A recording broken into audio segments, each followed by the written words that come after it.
And of all the pillars and resources I have the opportunity to not only speak about but teach in my workshops, I think the one that's probably the most underrated or doesn't get enough attention is the ability to assess risk quickly.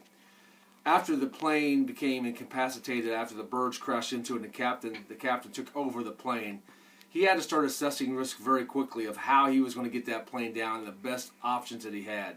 And candidly, he had 4 options, and as we ultimately know now, he chose the right option and executed on that option very quickly. As he crossed over the George Washington Bridge, and after I saw faces on the bridge, I knew something bad was probably going to happen.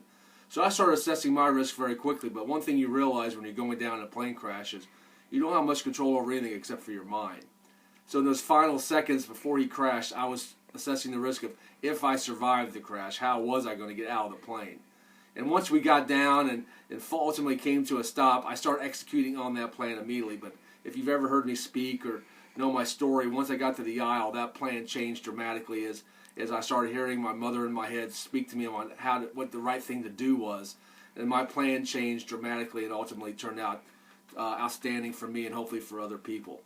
So the next time you get in a challenge situation, remember, assess your risk quickly.